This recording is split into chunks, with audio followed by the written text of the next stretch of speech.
My brother crossed the line with my girlfriend, and my parents defended him. Now they're begging. But I left them with something they'll never forget. I, a 31-year-old male, grew up with my younger brother Jake, a 28-year-old male in this typical middle-class neighborhood in Minnesota, where everyone had nice lawns, but nobody really knew what was happening behind closed doors. My parents run this successful real estate business together. Dad does the sales, and Mom handles the marketing and paperwork. They make good money, but they've always been obsessed with appearances, like unhealthily obsessed. The kind of people who would rather die than have the neighbors know something's wrong in their perfect little family. Jake is 3 years younger than me, and I still remember the day they brought him home from the hospital. That was basically the day I stopped being important. Everything became about Jake, his grades, his sports, his potential. My mom would literally stop me mid-sentence if Jake needed literally anything. Dad was no better. He'd cancel plans with me in a heartbeat if Jake wanted to throw a ball around. Growing up, there were so many red flags about Jake that my parents just pretended not to see. When I was 9 and Jake was 6, I saved up my allowance for like 6 months to buy this gaming system I really wanted. My parents wouldn't just buy it for me. They said I needed to learn the value of money or whatever. But then Jake had some friends over, and I wouldn't let them play with it because, I had just bought it with my own money. The next morning I found it smashed to pieces. When I showed my parents, my mom just sighed and said, "Well, you should have shared with your brother. You know how he gets when he's upset." Then, that weekend, they bought Jake his own system, a better one than mine, because they didn't want any more fighting. I didn't get mine replaced. I just had to watch Jake play with his new one. That kind of crap happened constantly. When we were teenagers, I had this hamster I really loved. Jake fed it chocolate one day when I was at soccer practice, knowing it would kill it. When I found it dead and confronted him, he just shrugged and said, "It was just a stupid rat anyway." My parents? They told me I shouldn't have pets if I wasn't going to take proper care of them, like it was my fault. The worst part about Jake is that to outsiders, he seems like this great, charming guy. He does all these things to look good to neighbors and family friends. He'd mow an old lady's lawn or help someone carry groceries, but only if others were watching. Behind closed doors, he was a completely different person. He'd say stuff like, "Mom and Dad will always believe me over you," with this smile that never reached his eyes. And he was right every single time. In high school, I finally got a girlfriend I really liked. We'd been together for about 6 months, when suddenly she dumped me. I found out later Jake had told her and all her friends that I'd been cheating on her with some girl from another school. Complete nonsense, but everyone believed him because he was such a nice guy. My parents actually said he was being protective of my girlfriend. Like, what the actual hell? By the time we hit our 20s, I'd moved out, but Jake was still living at home, working at my dad's real estate office, driving a car they bought him, basically being treated like a prince. Every girlfriend I introduced to my family somehow ended up targeted by Jake's concern. He convinced one girl's parents I had a gambling problem and told another I was emotionally abusive. My parents backed him up every time, and I was left looking like the bad guy. Then I met Elena at the hospital cafe. I was visiting a buddy who'd had his appendix out, and she was on break from her shift as a pediatric nurse. We started talking about how terrible hospital coffee is, and something just clicked between us. She's smart, caring, and actually laughs at my lame jokes. For the first time, I felt like I'd found someone who actually saw me, not the loser version of me that Jake had created for everyone else. I kept Elena away from my family for 3 solid months. I flat out refused to introduce her to them. Elena thought I was being weird about it at first, but I eventually told her everything about Jake, all the history, all the messed up things he'd done. I needed her to understand what she'd be walking into, but Elena has this annoying quality where she tries to see the best in everyone. "Maybe he's changed," she kept saying. "We're all adults now, and I'd like to meet your parents." She had this theory that family relationships can heal over time. I wanted to believe she was right, that maybe Jake had outgrown whatever made him want to destroy anything good in my life. Part of me also wondered if I was making everything worse by keeping Elena a secret. Like, maybe Jake would respect boundaries now that we were older. Maybe keeping her away was just making her seem more like a prize to be won or destroyed in his twisted mind. So, against my better judgment, I agreed to bring Elena to a family dinner at my parents' house. I figured a public setting with everyone there would keep Jake in check. I told myself I'd never leave her alone with him, not even for a minute. I remember being so nervous driving to my parents' house that Elena actually reached over and put her hand on my knee because it was bouncing like crazy. She gave me this reassuring smile, like, "It'll be fine," and I just nodded. But inside I was thinking, you have no idea what we're walking into. The moment, and I mean the exact moment, Elena walked through my parents' front door, I saw the change in Jake's eyes. It was subtle, but I'd seen that look before. this flash of, hunger, before his face switched to his usual charming mask. He practically shoved our mom out of the way to be the first to hug Elena, and the hug went on way too long, like awkwardly long, until Elena had to physically back away. My mom was all, "Jake, give the poor girl some space." But she was laughing, like it was cute or something. My dad just stood there with this proud smile, watching Jake be so welcoming. It was like I wasn't even in the room. During dinner, I watched Jake like a hawk. He kept finding these little excuses to touch Elena, passing the salt but letting his fingers brush against hers, reaching across her for the bread basket when he could have asked someone to pass it, that kind of stuff. And he kept telling these funny stories about me that were really just designed to make me look like a loser. "Hey Elena, did Matt ever tell you about the time he tried asking Stephanie Jenkins to prom?" Jake was grinning at her across the table. Before I could stop him, he launched into this story he practiced for weeks in the mirror. I caught him rehearsing this whole speech. Then, when he finally asked her, he got so nervous he threw up on her shoes. Poor Stephanie ran away crying, and Matt was known as Vomit Boy for the rest of senior year. What Jake conveniently left out was that I had food poisoning that day from some sketchy takeout, and the only reason I went to school at all was because Jake told Stephanie to meet me at a specific time, knowing I was sick. He literally set the whole thing up to humiliate me. But, of course, my parents were laughing along like it was the funniest story ever. "Oh, Matt was always so nervous around girls," my mom added helpfully. Elena gave me a sympathetic look and tried to change the subject. But Jake wasn't done. The worst part was when dessert came. Jake somehow ended up sitting next to Elena, even though he'd been across the table during dinner. He literally got up and moved when my mom brought out the pie. Then he tried to feed her a bite from his fork, staring at her the whole time like they were in some romantic movie. Elena turned her head away, but he kept the fork hovering there until she had to verbally say, "No, thank you." I shrugged that nonsense off. Didn't want to ruin the whole night. After dinner, Elena offered to help clean up. She's just thoughtful like that. I was helping my dad move some boxes in the garage when I realized I'd been away from the kitchen too long. I hurried back and found Jake standing way too close to Elena by the sink. His arm was resting on the counter next to her, basically blocking her path to the door. "Matt's always been the safe choice," he was saying in this low voice. "But don't you ever wonder what it would be like with someone who could actually excite you?" Elena had backed up as far as she could against the sink. "I've asked you twice to give me some space," she said firmly, but I could hear the tension in her voice. When she saw me, the relief on her face made my blood boil. Jake just laughed when he noticed me, clapping me on the shoulder as he walked past. "Your girl's way too serious, bro," he said, like we were sharing some joke. "You should tell her to lighten up." I wanted to punch him right there in his smug face.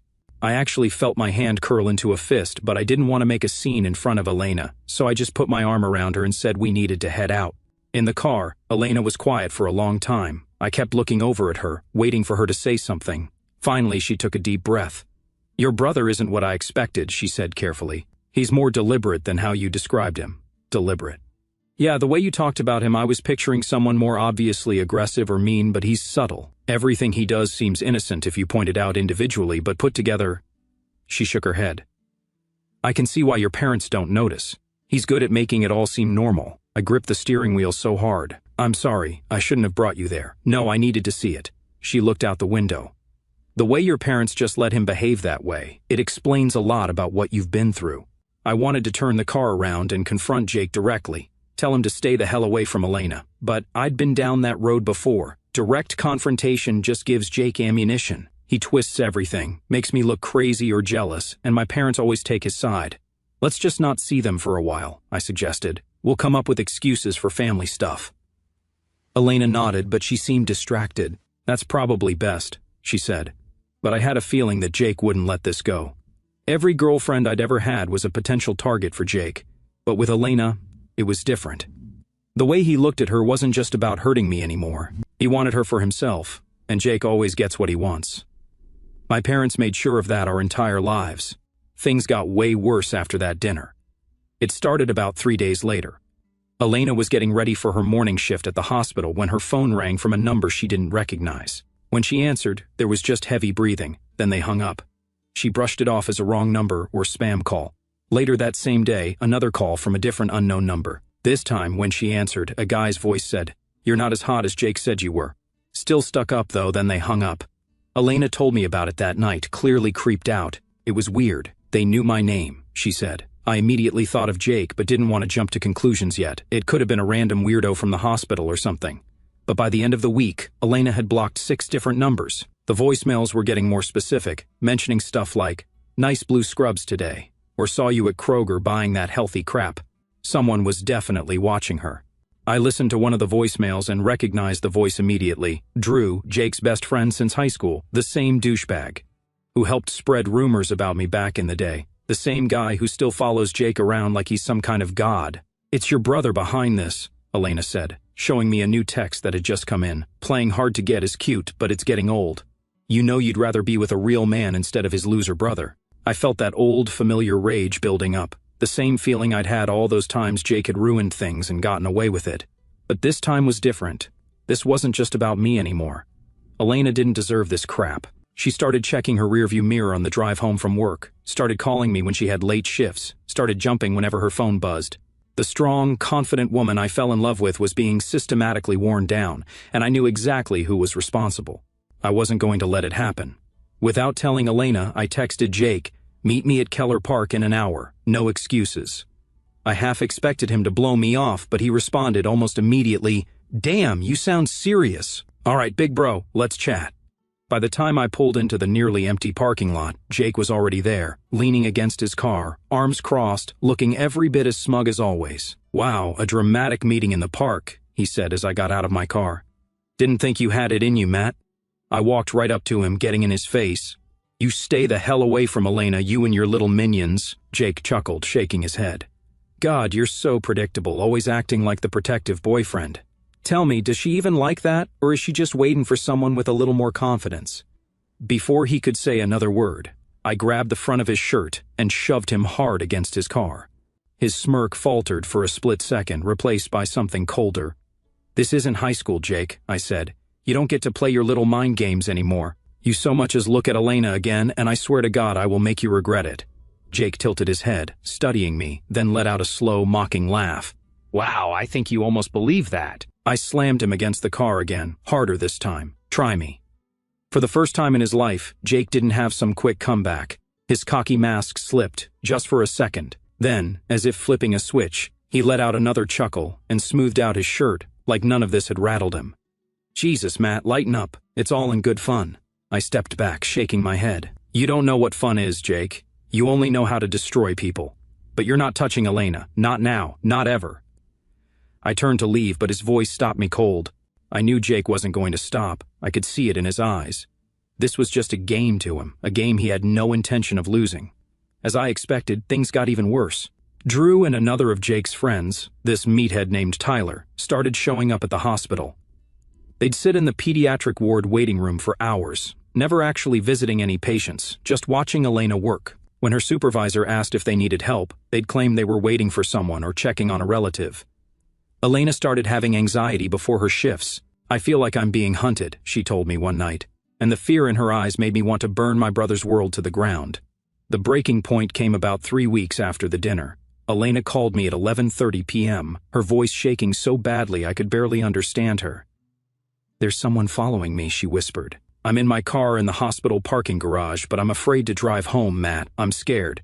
I grabbed my keys without even thinking. "Lock your doors. I'm coming right now." As I sped to the hospital, my mind was racing. Elena's next shift started in 8 hours. If she missed it because of this harassment, she could lose the job she loved. Her supervisor had already noticed her performance slipping. She'd been late twice last week because she'd been too anxious to sleep properly. We had days, not weeks, before this situation completely derailed her career. When I got to the garage, I found Elena huddled in her car, doors locked, constantly checking her mirrors. Tyler's beat-up Jeep was parked 2 spaces away, its engine still warm. The coward had taken off when he saw my car pull in. Elena was shaking as she moved to my passenger seat.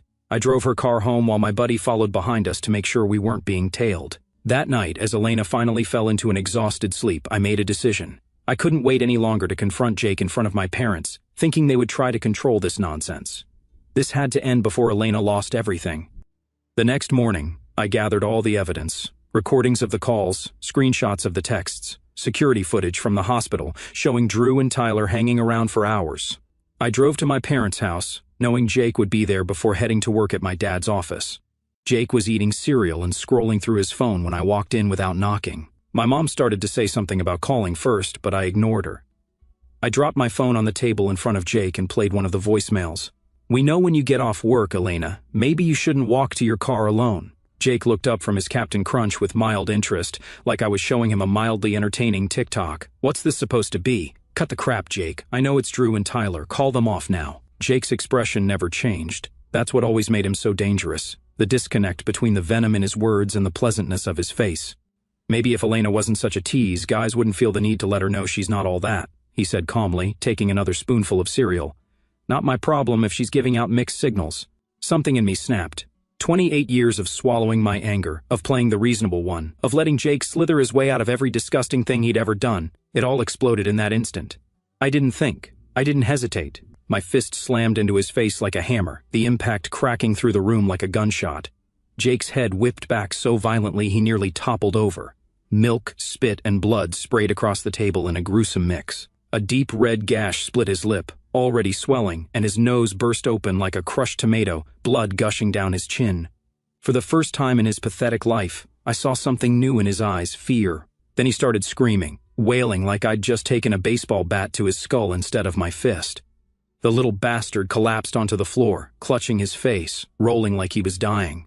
My parents came running right on cue, the same script, the same nonsense, just a different day. "Oh my God, my baby." My mom threw herself to her knees, hands shaking as she grabbed a kitchen towel and pressed it to Jake's ruined face.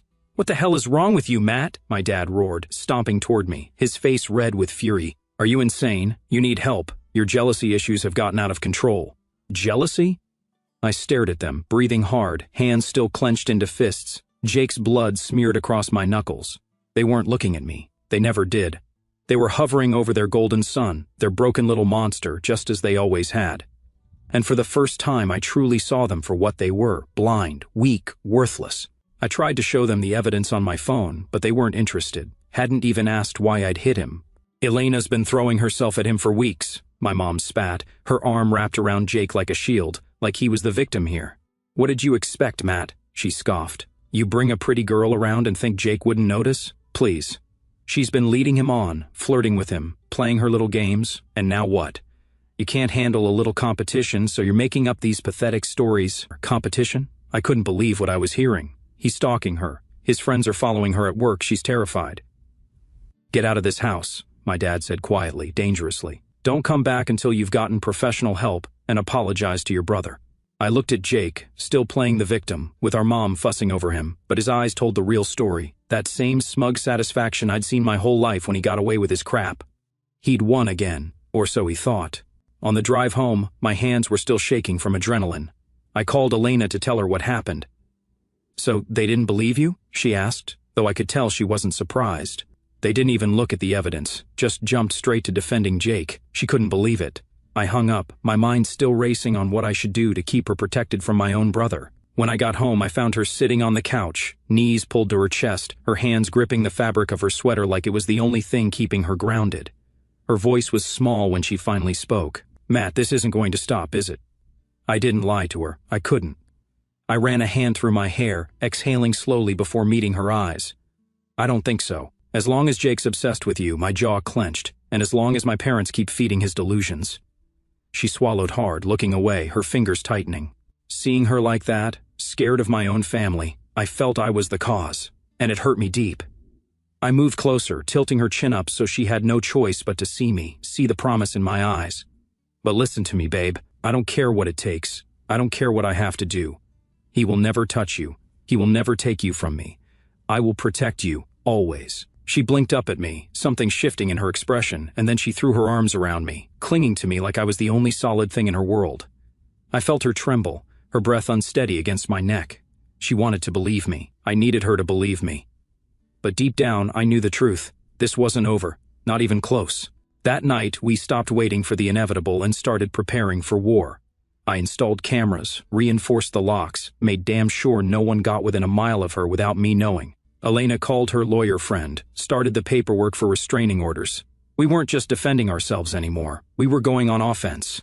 Jake had taken everything from me since the day he was born, my childhood, my dignity, my peace. But Elena was mine, and this time, I wasn't backing down.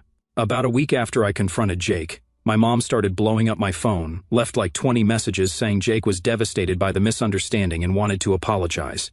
They all wanted to make things right. She kept using words like family healing and putting this ugliness behind us. When I told Elena about it, she immediately said, "Don't go. This feels like a trap," and I knew she was right. Of course she was right. But I also knew something else, something I couldn't ignore. If I didn't go, Jake would think I was afraid of him. He'd think he won. That's how Jake stupidly operated. If you back down, if you let him push you away, that was his green light to go harder, dig deeper, ruin more. And I refused to give him that satisfaction. This wasn't about fixing anything. This wasn't about family healing or forgiveness. This was about making it clear, once and for all, where I stood. We'll go together, I decided. The first sign of anything weird, we leave. I promise. When we walked in, the house was packed. My parents, Jake, my aunt and uncle, who've always treated Jake like he walks on water, and, worst of all, Drew and Tyler, the same jerks who'd been stalking Elena at the hospital. "What the hell is this?" I asked, automatically putting my arm around Elena protectively. "We're here to help you and Elena work through this situation," my mom said with this fake therapist voice that made me want to puke. What followed was 2 hours of the most twisted gaslighting I've ever seen.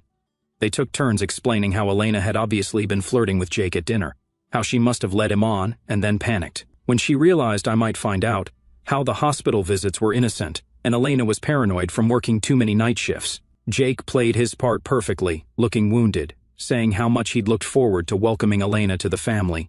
Drew actually had the balls to describe what Elena had been wearing on specific days at work, and my parents nodded, like this proved she was seeking attention rather than being stalked. I watched Elena's face grow paler as they systematically tried to make her doubt her own reality.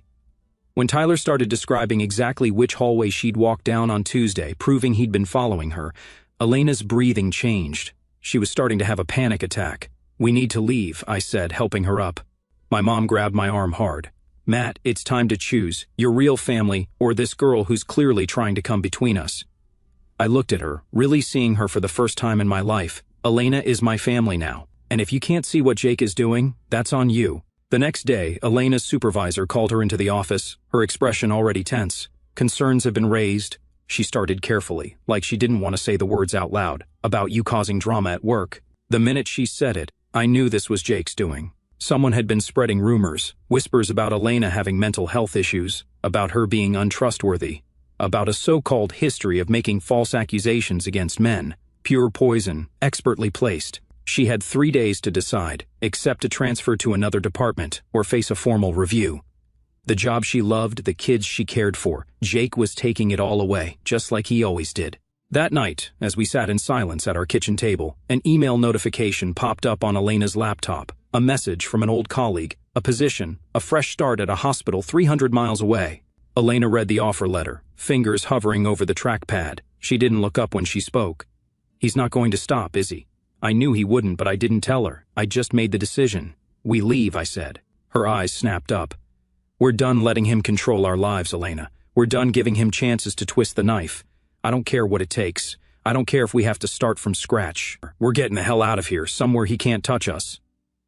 For a moment, she just stared at me. Then her shoulders relaxed, like she was finally releasing a breath she'd been holding for months. That night, she started looking at apartments. I started making calls about moving logistics, while all I could think about was how Jake had taken everything from me since we were kids, my childhood, my peace, my relationships. But Elena? This was where the cycle ended. He wasn't taking her. Not now, not ever. I was ready to erase him from my life completely, to never see his face or hear his name again. We had our new city, our fresh start. We were finally free. Or at least we thought we were. Just when we were settling into that peace, my cousin Amber called. Amber was the only one who'd ever seen through Jake's act when they were kids. She caught him hurting her cat and told everyone, but my parents convinced the family she was lying for attention. She never forgot that. She called personally to invite us to her wedding. "Jake will be there because my parents insisted," she admitted, "but I've hired security specifically to keep an eye on him. And you'll be seated with my husband's family, far from your parents." After 3 months of relative peace in our new city, we decided to attend. Elena had a new job she loved. I was working remotely. Things were good, and we felt strong enough to face my family for one day, especially with Amber's precautions in place. The ceremony went fine. Jake was a groomsman for Amber's husband, Rick, my cousin from the other side of the family, who didn't know about all the drama, so he was busy during most of it. At the reception, we kept our distance, sitting with Rick's family while Jake and my parents were across the room.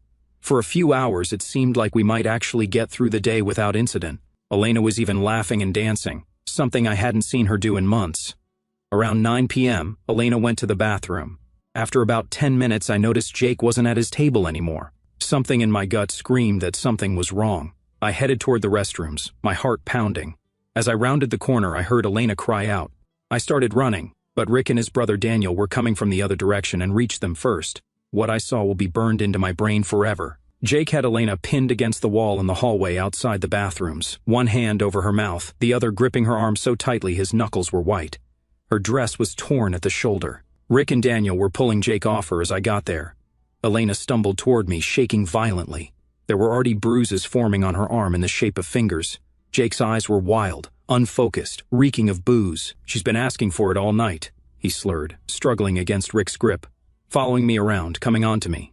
All I saw was red. Before I even knew what I was doing, I lunged, tackled Jake to the ground. I beat his face so hard I felt something crack, a sickening crunch, his nose or his cheekbone, I didn't care which. I wanted him to die. He let out a strangled yell, but I wasn't stopping. I reared back, ready to break him apart with my bare hands. Arms wrapped around me, yanking me backward. Daniel, Rick, maybe both. Holding me back as I fought against them, struggling to get free to finish what I started. Matt, stop. Rick's voice cut through the haze of rage. We've got him. He's done. Daniel, a cop in another city, immediately called the local police.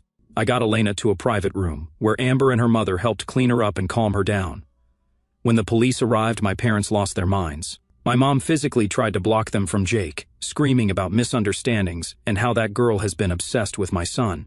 My dad actually tried to grab an officer's arm when they were handcuffing Jake. Jake's behavior changed like someone flipped a switch. One minute he was crying, saying Elena had seduced him. The next, he was threatening everyone, screaming, "None of you understand what I'm capable of." As they finally loaded him into the police car, he shouted the vilest things about Elena that made even the officers wince.